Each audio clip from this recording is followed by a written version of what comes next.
Halo Sobat Cendekia, pernah nggak sih kamu menjadi salah satu korban pembulian? Atau pernah nggak kamu ditinggalin temen hanya gara-gara kamu berkata jujur dan berbuat kebenaran? Nah, satu pertanyaan lagi. Kamu pernah dengar berita soal siswa bunuh gurunya? Atau berita tentang skandal dosen melakukan pelecehan seksual terhadap mahasiswinya? Nah, coba kita lihat tayangan yang satu ini.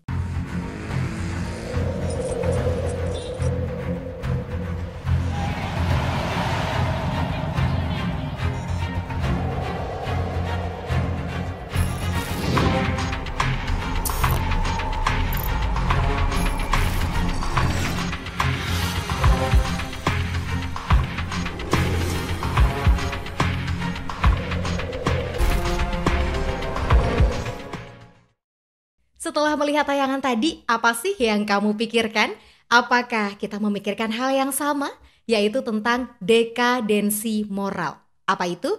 Kita akan bahas di Point, Podcast of Intense Talk.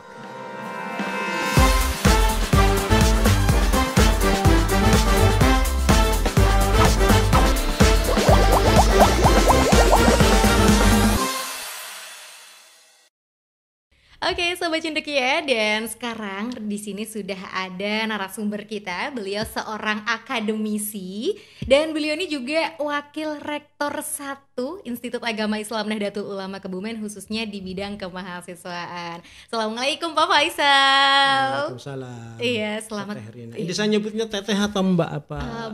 Boleh teteh, boleh mbak, asal jangan kopi ya. Ya baik, sehat alhamdulillah. Alhamdulillah, selamat berpuasa Pak Faisal, karena masih nuansa-nuansa puasa ya Pak ya. Mudah-mudahan bisa makin semangat ya Pak ya. Kita ngobrolnya santai aja kali ya Pak ya, jangan yang serius-serius banget gitu. Dan kita juga kayaknya belum pernah kali ya Pak ya, belum pernah ngobrol seserius ini gitu ya Pak. Ini mau serius mau santai ini?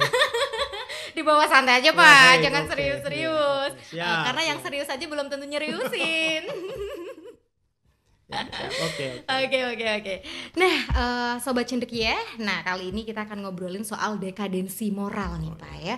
Jadi apalagi nih Pak Warek, narasumbernya memang cocok banget. Beliau ini adalah di bidang kemahasiswaan. Jadi tentu aja udah deket banget sama mahasiswa-mahasiswa nggih Pak ya.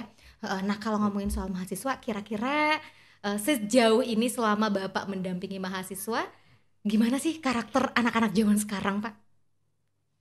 Baik. Terima kasih atas pertanyaannya terkait dengan moral mahasiswa yang selama ini saya hadapi. Saya di Yainu itu sejak tahun 2000 Mbak Rina. Oh, tahun 2000. Ya, tahun 2000. Kalau dihitung berarti sampai hari ini sudah 24 tahun. Iya. Gitu, Dan usia saya waktu itu masih 3 tahun. Nah, kalau hari-hari ketika saya interaksi dengan mereka, ya, kemudian interaksi di kelas ataupun karena saya WR1, beberapa mahasiswa banyak juga yang menghadap saya untuk keperluan pencairan dana. Waduh. Ya. Saya melihat fine-fine saja moral mereka, gitu loh. Ya. Cuma beberapa waktu yang lalu saya mencoba membuka artikel, ya, itu ternyata kalau di Inggris itu katanya di Birmingham itu ada kemudian memang medsos ya. Medsos itu memang dari 1.700-an responden itu mereka mengatakan bahwa medsos itu cukup mengganggu perkembangan moral anak-anak mereka. Ya. Iya, Bahkan benar. tidak hanya mengganggu, bahkan merusak Mbak Rina. Nah, tapi ini kan di Inggris ya. Nah, kalau dalam konteks ya ini saya melihat kok masih fine-fine saja di kampus ya, karena saya memang tidak berinteraksi dengan mereka di luar kampus. Ya. Ketika mereka ketemu saya di jalan, mereka menyapa saya, kemudian juga sebagai orang Jawa itu masih nyuwun sewu dan lain sebagainya. Maka dari itu dalam pandangan saya mahasiswa ini ketika berinteraksi dengan saya masih on the track. Ya. Oke. Gitu, Jadi masih aman-aman aja lah Ya, ya. tapi dalam konteks di kampus. Di kampus. Ya, gitu. Nah, ketika kalau mereka di luar interaksi di kampus luar gitu kampus ya. itu kan saya kurang mengikuti ya sejauh mana betul, mereka betul. kemudian berinteraksi dengan mereka, apakah mereka tetap menjaga kesopanan atau menjaga moral mereka, itu ya wallahu alam bisawab. Wallahu alam bisawab gitu ya. Berarti artinya memang mahasiswa-mahasiswa IAINU tuh ketika di kampus masih dalam koridor lah ya. Masih aman-aman aja dalam moralitasnya gitu. Tapi ini Pak, memang nggak bisa dipungkiri, Rina setuju sih kalau yang tadi Bapak bilang bahwa teknologi ini cukup mengancam kita. Itu kalau di Inggris, tapi kalau di Indonesia sendiri sepertinya juga demikian loh Pak ya. Jadi bener nggak sih Bapak setuju nggak kalau misalkan gadget ini atau medsos ya, khususnya medsos, menjadi penyumbang terbesar terhadap kemerosotan moral generasi zaman sekarang gitu? Baik, menurut saya bahwa ini kan medsos ya, media ya, itu menurut saya kok posisinya kok netral Mbak Rina ya. Jadi bukan single factor dia penyumbang ya. Ada beberapa faktor lain menurut saya, faktor lingkungan juga ikut menyumbang. Kemudian faktor keluarga juga menurut saya ikut menyumbang. Walaupun dibilang bahwa gadget itu atau medsos itu cukup mengganggu, kalau tadi di Inggris memang iya ya. Kalau kemudian di Indonesia ataupun mungkin di lokal Kebumen itu menurut saya masih perlu penelitian lebih lanjut menurut saya gitu loh. Karena selama ini kan bicara tentang generasi Z. Ya generasi Z itu ya umuran mereka SMP, SMA, kuliahan kan. Iya, saya masih Gen Z loh Pak. Ya kan awal-awal bekerja itu masih Z ya menurut saya. Ya karena mereka memang mau nggak mau sudah akrab ya dengan media seperti itu. Tinggal bagaimana kemudian mereka memanfaatkan ya. Juga perlu peran orang tua untuk kemudian mengarahkan ya. Kalau melarang sama sekali mungkin tidak bisa. Betul. Tapi kemudian mengarahkan mana yang baik ya, mana yang tidak baik. Ini nanti jadi kalau bicara yang baik dan nggak baik hubungannya dengan etika ya. Iya. Ya, jadi menurut saya karena memang zamannya sudah seperti itu, jadi menurut saya tidak bisa dilarang ya, cuman bagaimana kemudian orang tua mengarahkan. Karena gini Mbak Rina, bahkan sekarang di sekolahan ya, atau di madrasah itu tugas-tugas guru udah harus pakai gadget gitu. Ya? Jadi kalau tidak mempunyai atau kemudian tidak perintah dengan situ ya menurut saya akan mengisolasi diri atau terisolir dengan sendiri. Jadi menurut saya tinggal bagaimana kemudian mensikapi penggunaan gadget agar kemudian bernilai positif. Ya, jangan tidak bernilai positif itu nantinya kasihan ya seperti itu. Betul. Tapi ngomongin soal gadget ya, memang anak-anak zaman sekarang baru lahir aja tuh udah dikasih gadget ya Pak ya. Udah dikasih ya, HP, betul. nangis juga dikasih HP gitu. Bahkan ada juga nih beberapa, terutama di ini ya, di desa-desa gitu ya. Saya sering dengar kalau orang tua tuh suka kesel ketika misal minta tolong anaknya gitu. Bahkan anaknya ini lebih mementingkan HP-nya dibandingkan perintah orang tuanya atau dawuh orang tuanya. Nah, hal itu tuh termasuk salah satu kemerosotan moral juga nggak sih Pak? Ya tinggal bagaimana kita indikator kemerosotan moral itu seperti apa misalkan ya. Artinya apakah kemudian ketika mengabaikan orang tua itu termasuk sudah mulai merosot akhlaknya atau moralnya, atau misalkan anak yang lebih muda kemudian dengan orang tuanya, dengan bapak ibunya itu kemudian tidak kromo inggil misalkan ya. Kalau menurut saya kok kalau hanya sebatas anak dengan orang tuanya tidak kromo inggil, menurut saya kok tidak kemudian namanya merosot akhlaknya. Karena menurut saya akhlak ataupun tadi moral itu lebih ke action ya, lebih ke perbuatan ya, bukan kemudian hanya sebatas perkataan. Oke, contoh nyatanya seperti apa nih? Ya, jadi misalkan ketika anak misalkan ada PR, ya, ketika anak misalkan ada PR, ya kemudian ya PR itu dikerjakan, ya jangan kemudian tidak dikerjakan. Lah, ketika PR itu dikerjakan ya berarti itu sudah kepatuhan, ya itu sudah kepatuhan ya. Iya, okay.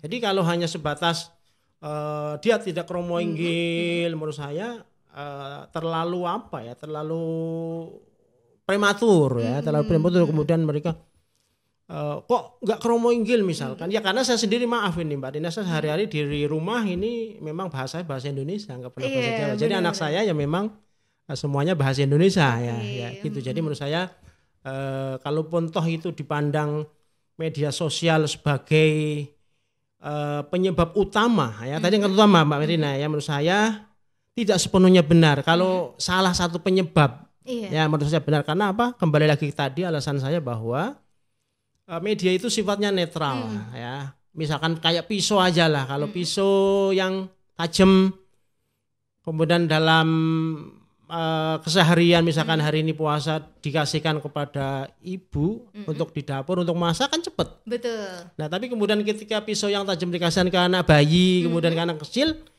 ya malah melukai ya. Jadi kemudian menurut saya the right man on the right place, the right tool on the right man gitu loh. Jadi kemudian bagaimana kita itu memposisikan alat itu sebagaimana mestinya. Nah, walaupun menurut saya memang sulit ya, artinya sulit ya artinya bagaimana kemudian membatasi mereka. Nah, orang tua sendiri misalkan punya kesibukan ya, apalagi yang bapak ibunya kerja ya, memang harusnya tetap peran keluarga, kemudian peran masyarakat di sekitarnya menurut saya itu merupakan faktor yang tidak bisa dinafikan, bahwa mereka juga harus inten ya, kemudian ikut berpartisipasi di dalam rangka kalaupun toh dianggap tadi penyebab utama ya menurut saya itu masih perlu penelitian lagi.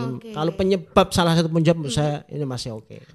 Berarti memang sebenarnya yang menjadi penyebab dekadensi moral itu bukan hanya digitalisasi, tetapi banyak pengaruh-pengaruh lainnya ya, seperti pola asuh keluarga, terus lingkungan gitu itu ya. Apalagi tapi kalau anak-anak sekarang memang kehidupannya lebih banyak di digital sih ya Pak ya.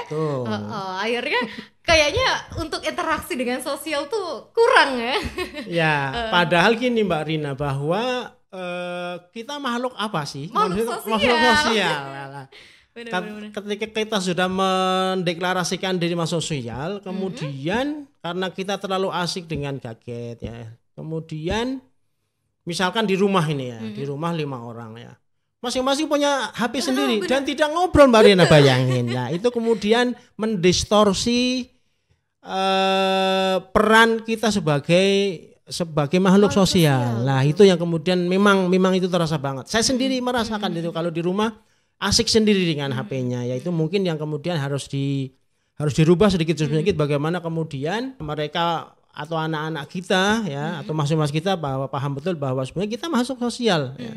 Kalau kita interaksinya dengan gadget ya menurut saya itu menjadikan anak kurang pandai bergaul menurut saya. Kalau bergaulnya hanya dengan mesin seperti itu dengan gadget. Jadi ketika dia nanti interaksi dengan orang yang harus berkomunikasi secara lisan itu menurut saya agak bingung dia kan seperti itu. Karena selama ini gaulnya ya dengan gadget dengan itu. Gadget ya, dengan dunia mayanya gitu, tidak di dunia nyata ya, gitu. Betul. Padahal kita hidup di dunia nyata loh Mbak.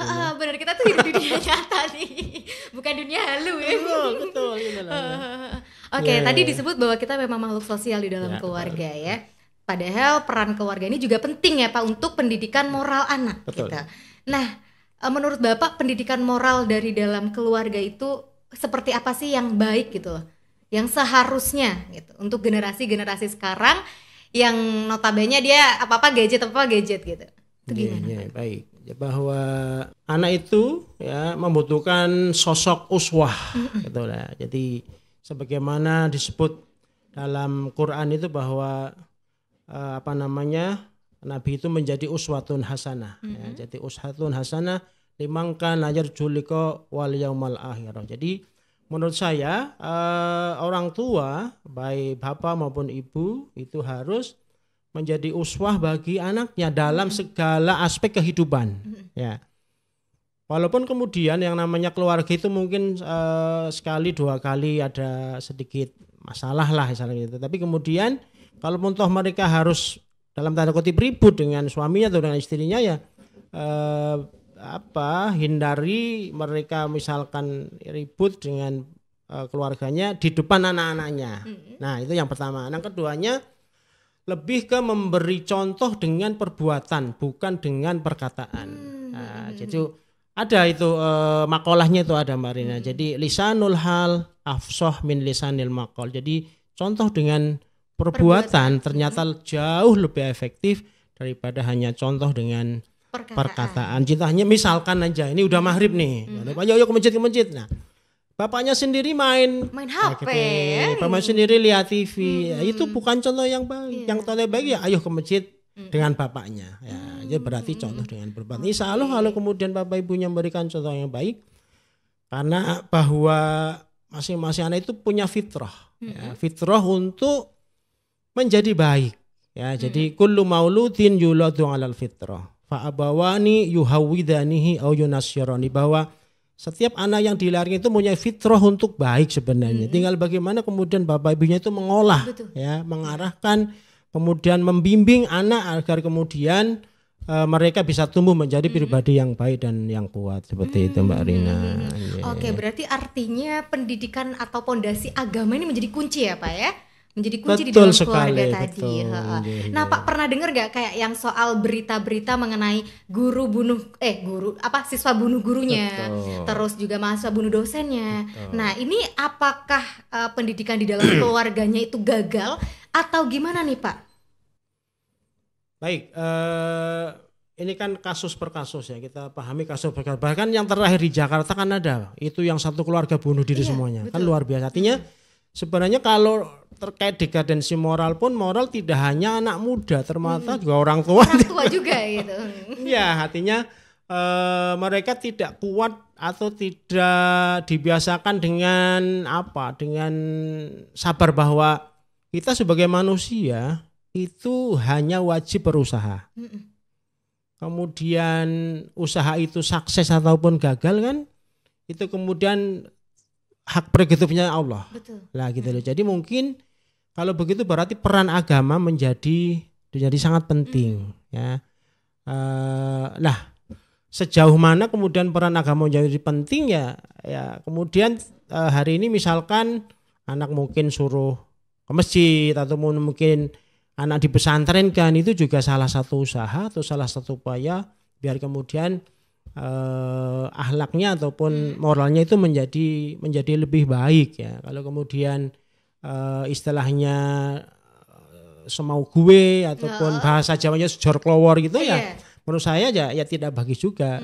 Walaupun mungkin ada gimana ya, karena teknik mendidik pun itu masing-masing orang itu kadang-kadang berbeda antara orang yang satu dan yang lain. Jadi kadang ada yang sangat humanis, kemudian ada yang sangat strict ya, atau otoriter bahkan. Tapi kemudian ada yang sangat demokratis. Nah itu kemudian menurut saya tinggal bagaimana kemudian memposisikan diri. Karena memang cukup sulit mendidik anak, mau demokratis banget juga kadang-kadang bagaimana ya. Anak itu, orang tua itu melihat potensinya seperti apa ya. Jadi tidak mendrive ya. Jadi anak bapak itu lebih kemudian menjadi mungkin teman diskusi ya, kemudian menjadi teman main mungkin. Betul. Dalam satu kesempatan. Nah, dalam kesempatan ini bisa juga dia strict ya. Jadi bukan keras tapi tegas Mbak Dina. Ya, jadi bedakan antara keras dengan tegas lagi. Jadi orang tua itu menurut saya udah nggak zamannya sekarang keras nggak zamannya. Tapi hal ini jadi harus tegas. Yang kadang sering disalahartikan oleh anak-anak zaman sekarang tuh Pak, yang keras.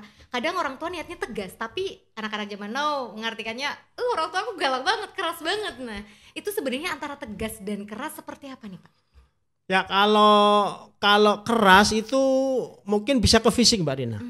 Ya kalau tegas itu hanya perkataan. Tapi kata Mbak Rina kalau perempuan katanya mending dipukul daripada ngomongin kasar-kasar gitu loh. Gak mau juga, dua-duanya gak mau. Loh. Jadi menurut saya kalau Mbak Rina nanya bedanya tegas dengan keras, misalnya kalau keras itu bisa ke fisik, KDRT misalkan. Nah kalau hanya tegas itu prinsip kan kalau tegas. Betul, pokoknya jam 6 TV harus mati, harus ke masjid misalkan. Ya itu kan tegas. Lah kalau nanti ada yang ngeyel enggak perlu dipukul gitu loh. Cukup aja misalkan ayahnya matiin lampu atau ke masjid ditinggal aja kan anak juga itu. Jadi artinya bahwa marah tidak harus mecahi piring misalkan dan lain sebagainya. Marah itu dengan diem itu kadang anak udah tahu bahwa oh ini bapak lagi marah, oh ini ibu lagi marah gitu. Jadi bukan tentang apa, tentang bagaimana kemudian seni marah kan seperti itu gitu. Menurut saya kayak gitu Mbak Rina. Oke, berarti artinya ini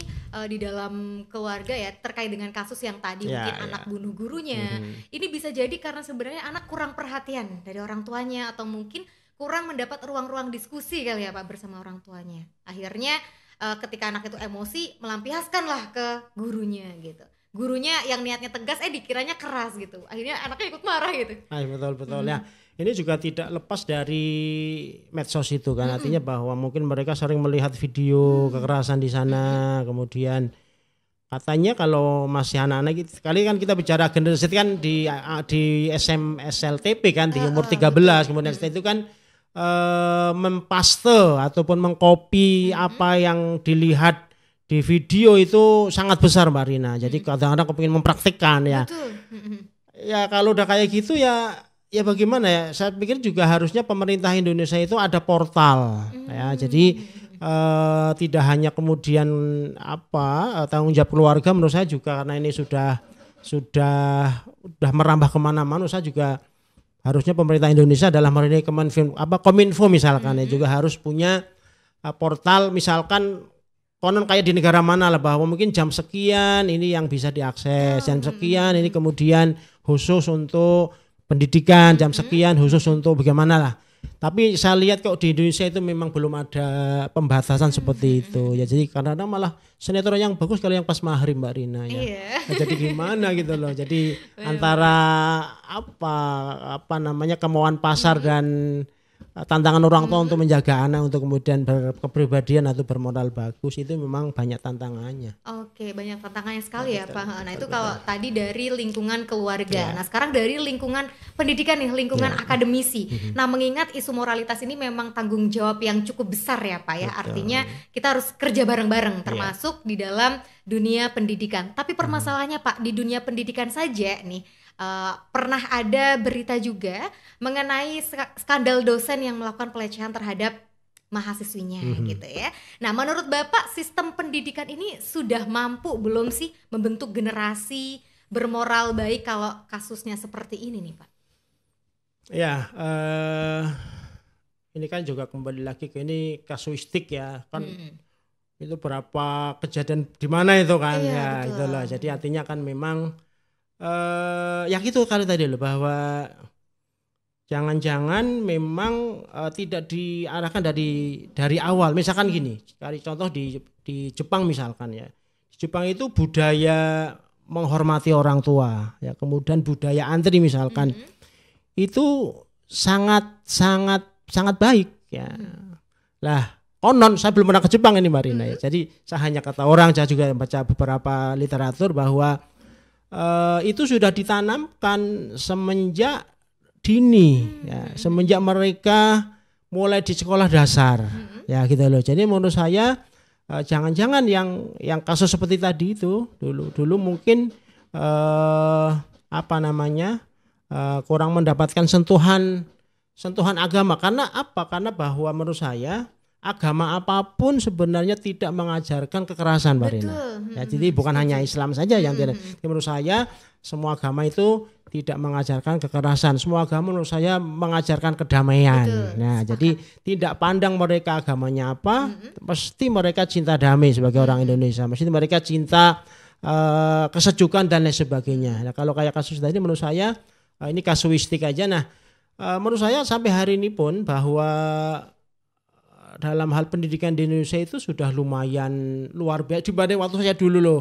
Waktu saya dulu di MTS misalkan di SMA nggak ada pendidikan karakter Mbak Rina. Ya, bahan-bahan hari ini sudah luar biasa ada pendidikan karakter. Bahkan terbaru di 2019 Kementerian Agama meluncurkan moderasi beragama. Nah, mungkin itu sebagai respon dari ya misalkan beberapa kejadian.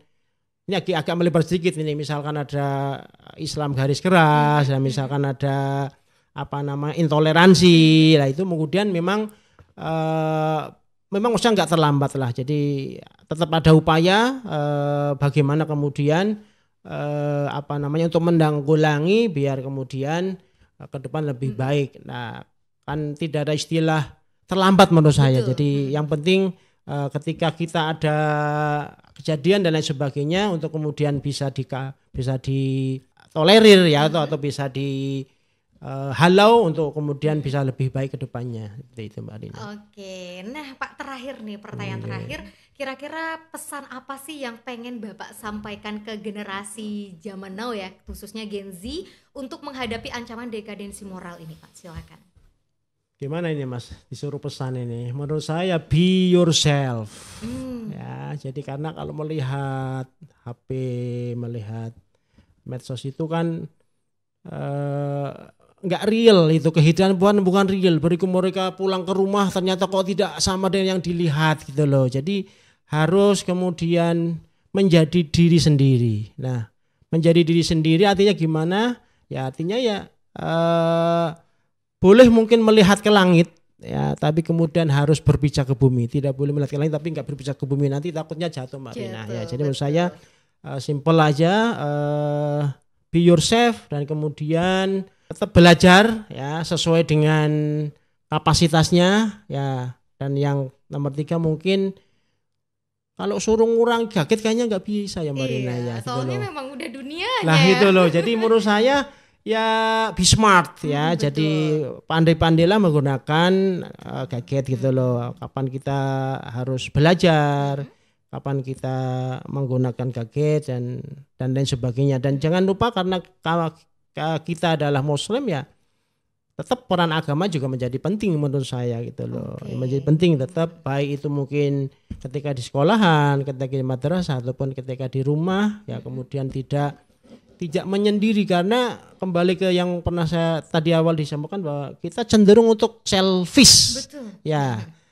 Padahal tadi di awal kita sampaikan bahwa kita adalah makhluk sosial lah. Jadi kayak menyalahi fitrah ya. Malaikat kita udah tahu betul bahwa kita adalah makhluk sosial, tapi di banyak kesempatan kita maunya sendiri. Kita banyak orang, tapi itu kadang-kadang kalau saya ngajar bahasa Inggris itu gini. Sholat beda, sholat jamaah dengan sholat bersama itu beda. Kalau sholat jamaah itu ada yang mimpin, ada yang dipimpin. Kalau sholat berjamaah itu 100 orang nggak ada di depannya gitu loh. Jadi menurut saya juga butuh uswah. Nah gitu. Jadi mungkin itu pesan saya Mbak Rina. Terima kasih sekali ya Pak Faisal ya sudah berbagi hari ini. Dan itu dia ya Sobat Cendekia, jadi soal dekadensi moral untuk generasi Z zaman sekarang itu memang harus betul-betul bisa filterisasi terhadap segala arus informasi yang masuk ke dalam gawainya, ke dalam gadgetnya ya Pak ya. Dan jangan lupa juga memang pondasi keluarga ini juga penting, pondasi agama juga penting. Jadi tetap harus belajar dan kita tuh nggak boleh menjadi orang lain ya. Tadi ingat pesannya Pak Faisal, be yourself gitu ya. Oke, thank you banget nih Pak Faisal sudah sharing hari ini. Mudah-mudahan ini bisa menjadi media pembelajaran buat teman-teman di luar sana dan juga bisa menjadi uswah ya, biar tidak mengalami dekadensi moral, khususnya mahasiswa Yainu Kebumen. Dan sampai ketemu lagi ya Pak ya. Sehat selalu. Terima kasih. Dan thank you banget Sobat Cendekia sudah gabung. Kita akan ketemu lagi di poin episode berikutnya.